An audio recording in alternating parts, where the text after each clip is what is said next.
আচ্ছা, আপনার সাথে কখনো কি এমনটা হয়েছে কোনো আড্ডা বা ঝগড়ার মাঝে কেউ আপনাকে কোনো একটা কথা শুনিয়ে গেল, সেই মুহূর্তে আপনিও চুপ করে তার কথাগুলো শুনে গেলেন, তারপর বাড়ি ফিরে রাতে ঘুমানোর সময় আপনার মনে হলো যে সেই মুহূর্তে যদি তাকে আমি এইভাবে উত্তরটা দিতে পারতাম তাহলে হয়তো তাকে আমি মুখের উপরে উপযুক্ত জবাবটা দিতে পারতাম।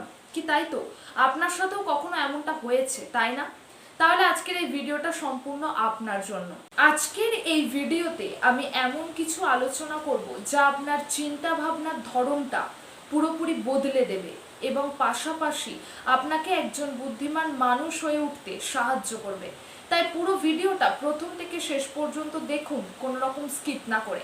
আশা করি এই ভিডিওটা থেকে আপনি অনেক কিছু শিখতে পারবেন এবং অনেক কিছু জানতে পারবেন। চলুন মূল ভিডিওয়ে যাব, তবে যাওয়ার আগে আপনাদের সবাইকে বলে রাখি, এই ধরনের আরো মোটিভেশনাল ও রিয়েল টক টিপস পেতে আমার চ্যানেলটাকে সাবস্ক্রাইব করে পাশে থাকবেন। চলুন এবার সরাসরি মূল ভিডিওর দিকে চলে যাওয়া যাক। টিপস নাম্বার 1, রিয়্যাক্ট না করে রেসপন্ড করতে শিখুন। দেখবেন যারা একটু কম বুদ্ধিমান মানুষ রয়েছে তারা কিন্তু কথার সাথে সাথে রেগে গিয়ে উত্তর দিয়ে দেয়, কিন্তু বুদ্ধিমান মানুষেরা কখনোই এটা করেন না। তারা সময় নেয় এবং ভাবনা চিন্তা করে তারপরে উত্তর দেন। আমাদের মধ্যে একটা ভুল ধারণা রয়েছে যে চটপট কথা বললেই সে বোধহয় অনেক বেশি বুদ্ধিমান, কিন্তু আসলে তা নয়।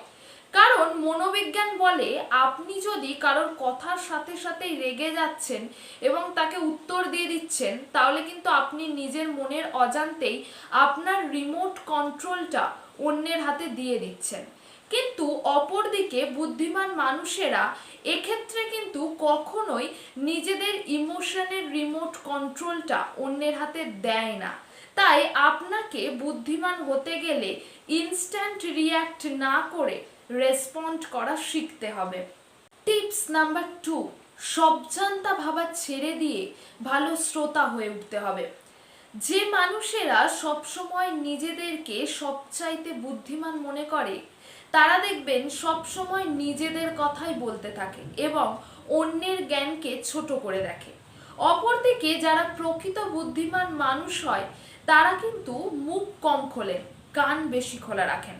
আপনি হয়তো আপনার আশেপাশে এমন অনেক মানুষকে দেখেছেন যারা সব সময় একটু সবজান্তা ফলায়।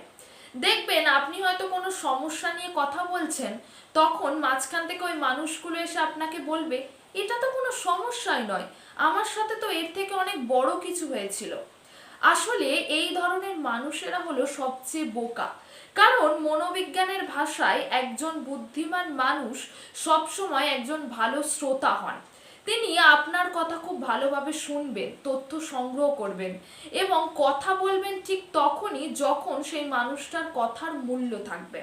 তাই একজন বুদ্ধিমান মানুষ হয়ে উঠতে গেলে সবার আগে আপনাকে একজন ভালো শ্রোতা হয়ে উঠতে হবে। টিপস নাম্বার 3, নিজের ভুল স্বীকার করার মানসিকতা। জানবেন কম বুদ্ধিমান মানুষেরা কখনোই নিজেদের ভুল স্বীকার করেন না, কারণ তারা সবসময় এটা ভাবে যে তারাই সেরা। অপরদিকে বুদ্ধিমান মানুষেরা কিন্তু এটা জানেন যে তারা ঠিক কতটা জানেন এবং তারা কখনোই নতুন কিছু শেখার প্রতি কিন্তু দ্বিধাবোধ করেন না। সবসময় এটা জানবেন যে কম বুদ্ধিমান মানুষদের কিন্তু আপনি যতই বোঝানোর চেষ্টা করেন না কেন, তারা কিন্তু তাদের ভুলটা কখনোই বুঝতে পারে না বা বোঝার চেষ্টা করে না, কারণ তারা তাদের অহংকার দিয়ে নিজেদের চোখটা বন্ধ করে রাখে।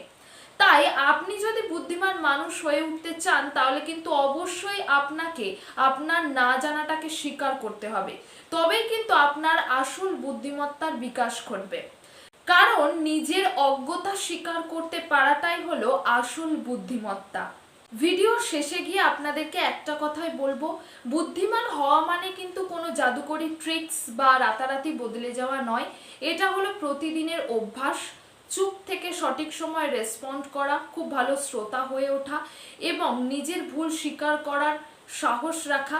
এগুলোই, এই ছোট ছোট অভ্যাসগুলোই যদি আপনি আপনার দৈনন্দিন জীবনে একটু একটু করে প্রয়োগ করতে পারেন তাহলে কিন্তু আপনি একজন বুদ্ধিমান মানুষ হয়ে উঠতে পারবেন এবং আপনাকে মানুষ আলাদা চোখে দেখতে শুরু করবে এবং আপনার ব্যক্তিত্ব বদলে যাবে। মনে রাখবেন, চালাকি করে হয়তো সাময়িকভাবে কাউকে ঠকানো যায়, কিন্তু প্রকৃত বুদ্ধিমত্তা দিয়ে মানুষের মন জয় করা যায় এবং সামনে অনেক দূর এগিয়ে যাওয়া যায়। আজকের ভিডিওটা এই পর্যন্তই। ভিডিওটা ভালো লাগলে অবশ্যই একটা লাইক করে দেবেন। আর আজকের এই ভিডিওতে বলা কোন টিপসটা আপনার সব থেকে ভালো লেগেছে এবং কোন টিপসটা সবার আগে আপনি ট্রাই করতে চান, কমেন্ট বক্সে অবশ্যই জানিয়ে যাবেন।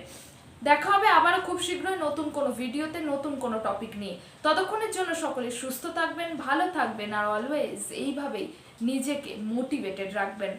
ধন্যবাদ।